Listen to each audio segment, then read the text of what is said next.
Hello, welcome again to my channel. So our topic for today is about converting repeating decimals to fractions, okay? So actually this is a request from an old friend of mine whose son is in grade 7, okay? So nagtatanong siya kung meron daw bang shortcuts. Sabi ko meron naman. So this is it, no? So to all grade 7 students, this is for you.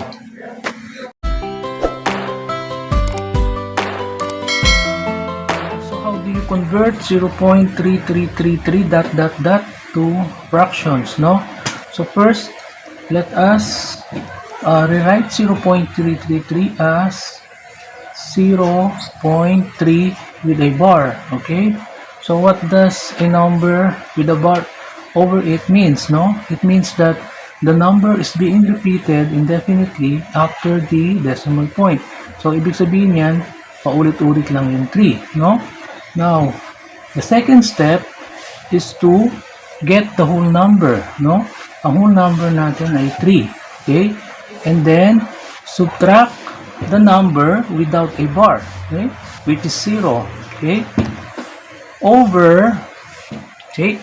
Para naman sa denominator, get the place value of a number with a bar, which is 3. Anong place value nito? Diba? Tenths yan. Okay, we put 10 here. And then, minus the place value of a number without a bar, which is ones. Diba? Okay, so 1 tayo dito. And that's it, no? So, 3 minus 0 is 3. 10 minus 1 is 9.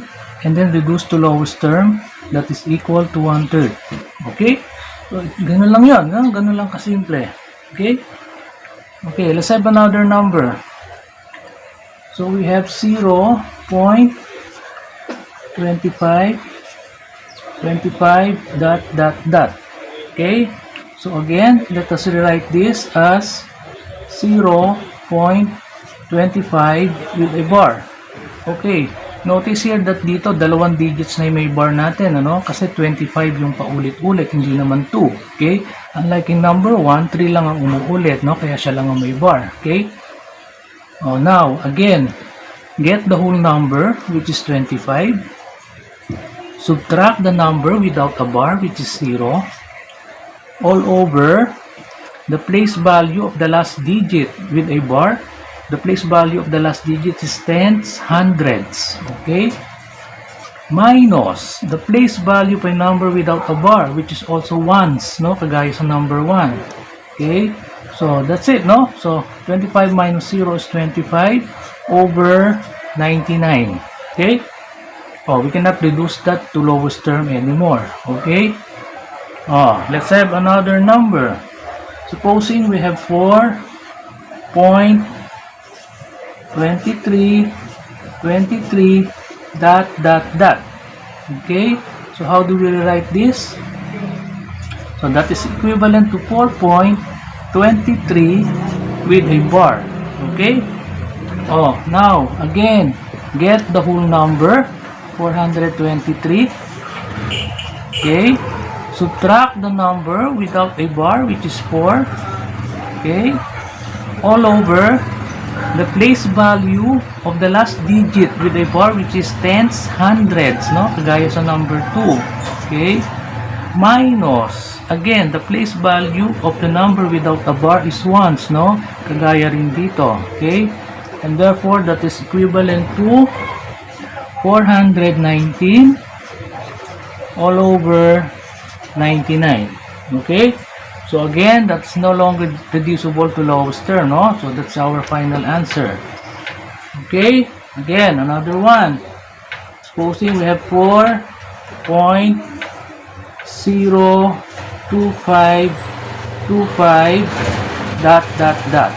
Okay, so how do you rewrite this? It is equivalent to 4.025 with a bar.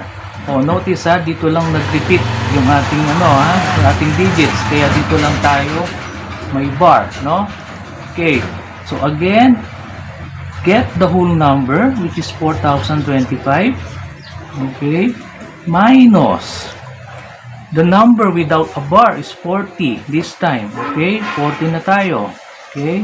All over the place value of the last digit with a bar is tens, hundreds, thousands. So thousands this time, okay? Minus the place value of the last digit, okay? Without a bar is tenths, no? Sa decimal, tenths nagsisimula, hindi sa ones, no? Wala tayong ones, no? So that is tenths, okay? Kaya 10 tayo dito. Okay, and then get the difference. 4,025 minus 40 is 3,985. Okay, all over 990.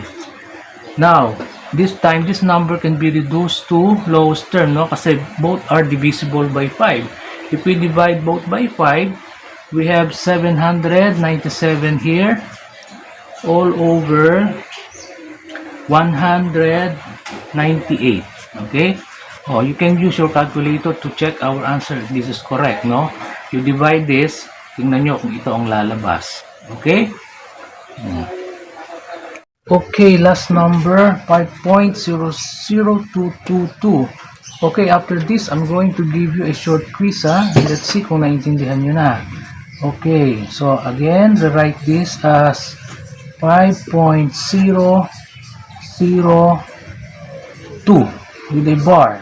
Okay, so that is equivalent to, again, the whole number is 5,002. Okay, minus the number without a bar, which is 500, all over the place value of the number with a bar is tens, hundreds, thousands, di ba? Okay, minus the place value of the last digit without a bar is tens, hundreds. Okay, oh, that's it, no? And then get the difference. 5,002 minus 500 is 4,502. Okay, all over 1,000 minus 100 is 900. Okay, but this one again is reducible to lowest term, no? Because both are even numbers, no? So if we divide this by 2, we get 2,251 all over 450, and that's it. Okay, oh, now, as I said, no, this is your quiz. You try this one. Okay, number 1, we have 0.45 dot. Okay, number 2, we have 3.015 dot. And the last number, 6.00222 dot. Okay, so I'll give you maybe 4 minutes or 5 minutes, no, to answer this. Okay, you may start now.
Okay, time is up. Let us answer the first one. So 0.4545 can be written as 0.45 with a bar. Okay, so get the whole number, minus 0 all over place value of the number. The first digit of the number with a bar is tens, hundreds, minus the place value of a number without a bar is ones. Okay, so that is 45 over 99. Okay, now this is still reducible, no? Kasi pareho silang divisible by 9, sorry, by 9, no? So 5 over 11. Okay, oh, did you get the same answer? Okay, let's now go to number 2. Okay, 3.01515 can be written as 3.015 with a bar here. Get the whole number, 3015. Subtract the number without a bar. So that's 3015 minus 30. All over the place value of the last digit with a bar is tens, hundreds, thousands, minus the place value of the first digit of a number without a bar is tenths, no? Okay, so 3015 minus 30 is 2985 all over 990. Now this is still reducible because both are divisible by 5. It ends in 5 and it ends in 0. So if I divide this by 5, we have 597 over 198. Now, notice that it's still divisible by 3, no?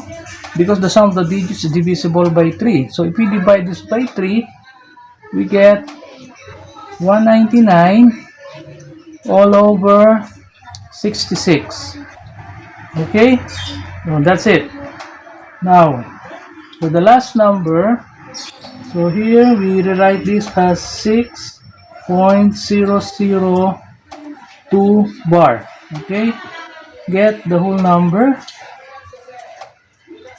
minus the number without the bar, which is 600, all over the place value of a number with a bar is tens, hundreds, thousands, minus the place value of the last digit of a number without a bar is tens, hundreds.